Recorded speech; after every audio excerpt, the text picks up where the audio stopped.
All right, everyone, welcome back to Siddhartha. We're on the third and final video of chapter 4. We've talked about that Siddhartha is making a big change here from thinking that there's one unified way that's hidden behind the world to thinking that maybe truth and beauty is in everything, including himself. And he's not going to seek for God anymore or Brahman, this truth. He's going to seek for himself. Okay, make sure to watch the other videos and comment, and they'll give you more insight. But we're going to try to get through this now. Okay. Okay. How deaf and stupid I have been, he thought, walking on quickly. Deaf, not able to hear. If you're deaf, you can't hear. And stupid I have been, he thought, walking on quickly. When anyone reads anything which he wishes to study, he does not despise the letters and punctuation marks and call them illusion, chance, and worthless shells. But he reads them, he studies and loves them, letter by letter. But I, who wished to read the book of the world and the book of my own nature, did presume to despise the letters and signs. I called the world of appearances illusion. I called my eyes and my tongue chance. Now it's over. I have awakened. Almost saying he's a Buddha, but he's not. But he's saying he's awakened. He's realized something. Remember, he said he's an adult now and not a child. I have indeed awakened and have only been born today. He's a new person. So, just like if you read a book you love, you don't look at the words on the pages and the punctuation and think, oh, these are getting in the way of me learning this.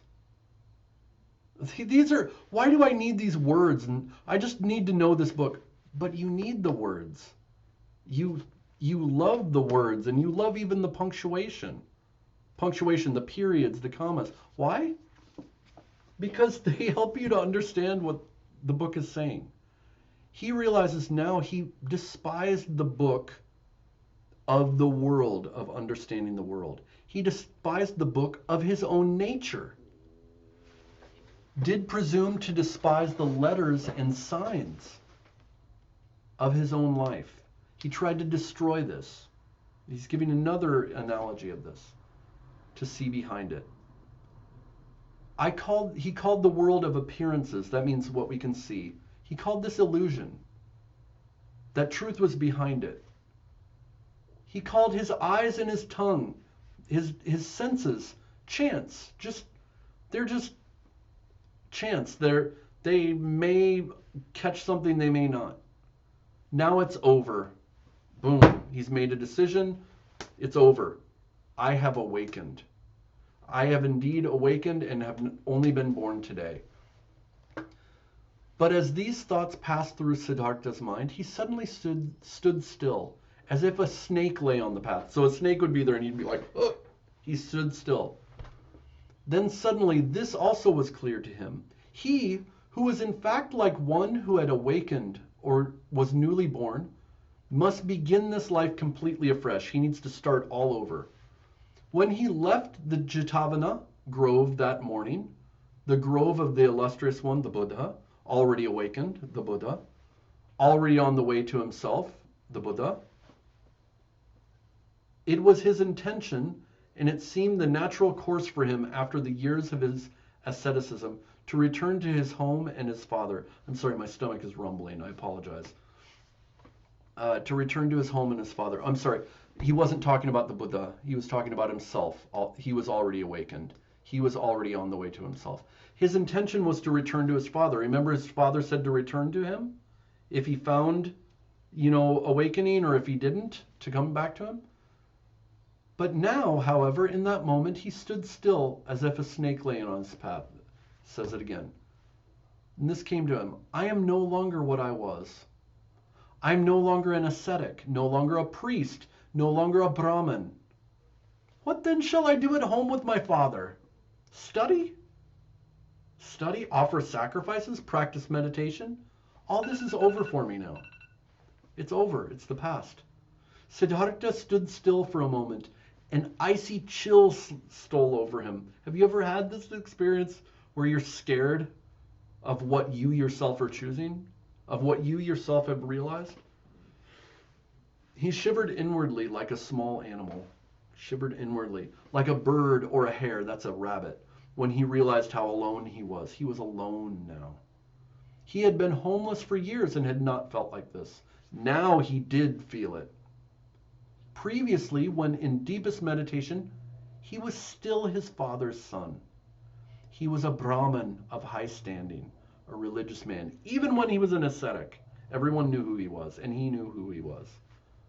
Now he was only Siddhartha, the awakened. Otherwise, nothing else. He didn't know who he was. He breathed in deeply for a moment, and he shuddered. He shuddered. Nobody was alone as he. He was no nobleman, he was not belonging to any aristocracy, any upper class, no artisan belonging to any guild and finding refuge in it, sharing its life and language. He was no Brahmin sharing the life of Brahmins, no ascetic belonging to the Samanas. Even the most secluded hermit in the woods was not one and alone.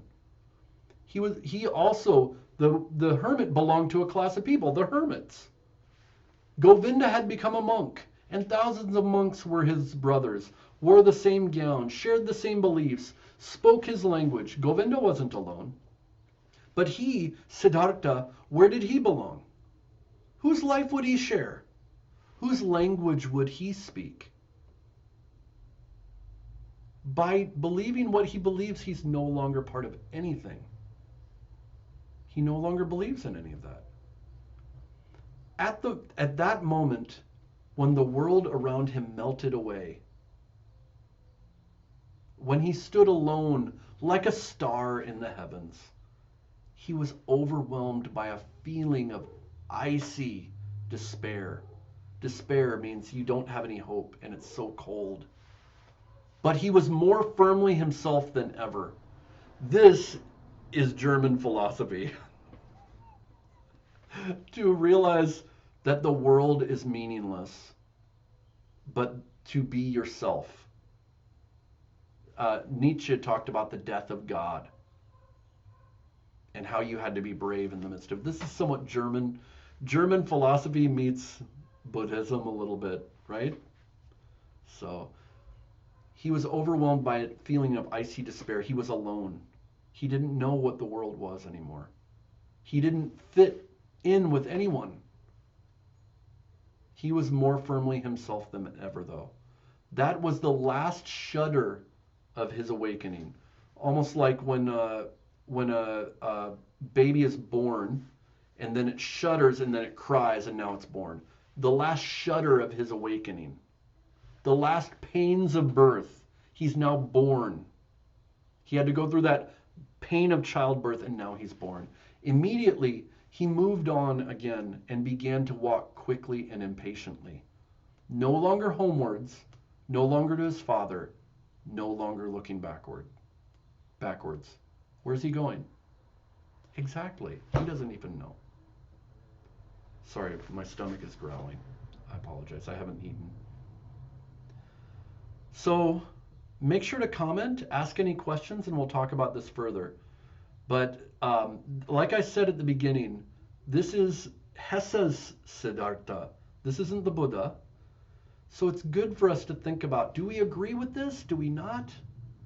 Okay? Make sure to comment, like, and subscribe. Mention this to a friend that's also learning English. Learn it together with them. And comment, and then hit me up on RJK English on Facebook. Ask me a question. Here I am. This is my cat. My cat going crazy, and I teach something. I've got videos, and you can ask questions, post questions, okay? And we'll talk. All right, so good job getting through chapter 4. We're on to part 2 next, okay? Siddhartha's going on a real journey now. All right, see you next time.